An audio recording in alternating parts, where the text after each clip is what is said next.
Hi there. Today we are going to answer the question, or maybe I should say, you probably already know the answer to the question of, is it time to clear out your inbox? That would be your email inbox, by the way. Janice Russell here, and I'm actually going to start with a couple of statistics. And one reason why I am going to do that is because the second full week in June every year is email week. And that sort of strikes me as funny because it's not like it's the only week that we actually get email, nor does it mean that it will take only 1 week to get our email under control. But that being said, I thought it would be a good time to actually talk a little bit about email. Now, I'm going to start with some statistics. I just looked them up. So these are within 2020, 2021. And lest you think that there were more emails sent in 2020 because of COVID, that's actually not true. There's been an upward trend all along. And it actually wasn't that much higher than the previous year. So nothing to do with COVID. So I'm going to read them because I wouldn't, know them off the top of my head. So worldwide in 2020, 300.4 billion with a B emails were sent and received per day, which translates to more than 149,513 emails sent per minute. Boy, doesn't that sound a little overwhelming? I love this one. The average person has 1.75 email accounts. Now, I would love to know how to have just a 0.75 email account. But anyway, interesting. I'm actually a little surprised it's not higher, but that's good. Statistics show that 40 emails are sent per day by the average office worker. Notice I didn't say receive. We're going to get to that one, but talking about how many are sent, 40 average. And the last statistic for now is 121 business related emails are received each day by the average person. And it's harder to find email statistics for non business related, other than things like how many are sent and received worldwide. So if you are having an email issue at all, then I hope that you'll stay for the duration of my 6 tips. Now, the first one is to don't delete, but unsubscribe. Now, let me clarify that a little bit. I am not saying not to delete emails because we're definitely going to talk about deleting emails. I'm just talking about those emails from which you actually can unsubscribe. We tend to think that, I don't really want it or need it, but I'll just delete it. The thing is it's still one other thing to do. So it is best to unsubscribe. And if you're unsure how to do that, most email newsletters have an unsubscribe button at the bottom. Occasionally they'll have it at the top, but usually it's at the bottom. And all you do is click on it and unsubscribe. Now, for those of you going, oh, wait a minute, I may need it. Yes, I have not looked at it in a couple of years, but I may need it.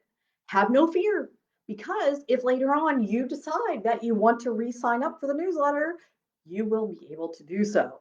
So this is not a till death do you part kind of decision. You can unsubscribe and then resubscribe later. I am sure that they will be happy to have you back on their list.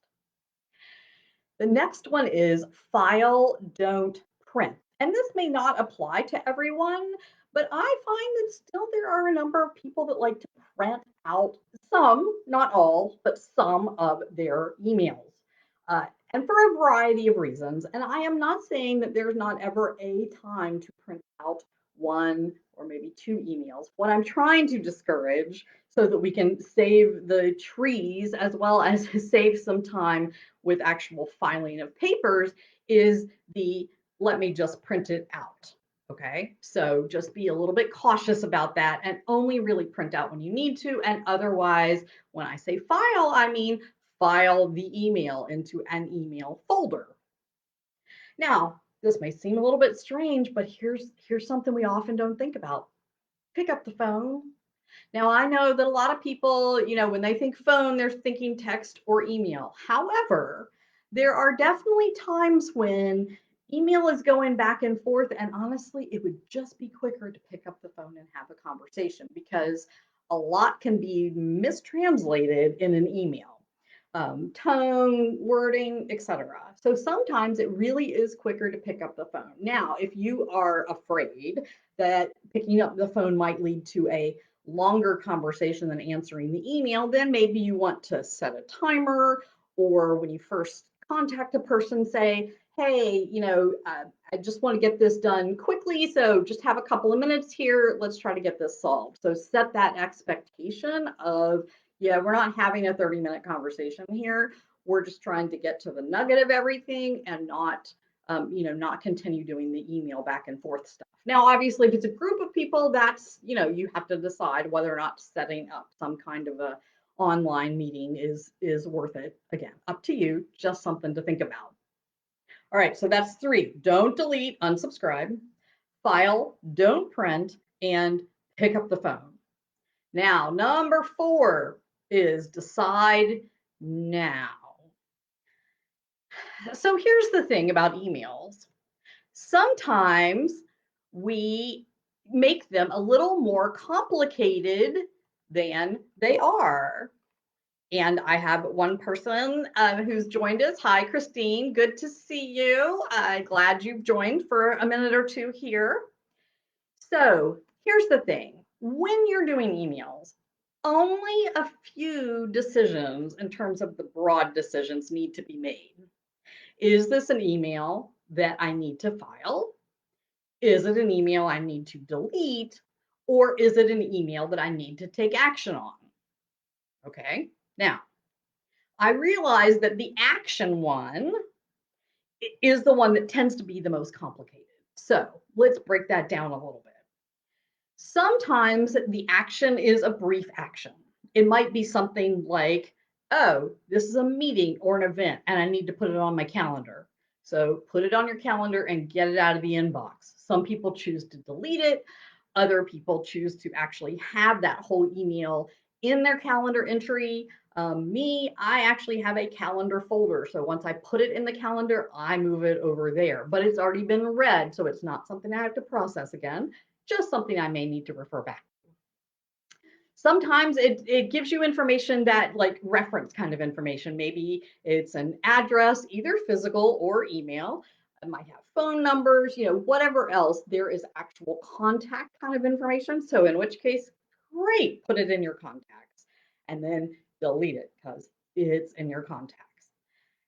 Now, often, of course, it is project or task related. And here's what many people do is that they leave it in their inbox in order to remember that it's a task or a project. And I will say that for some people that works. However, it tends to only work when you don't have many emails in your inbox. It tends not to work when you have a lot of emails, because then it's really easy to ignore those that have an action attached to them.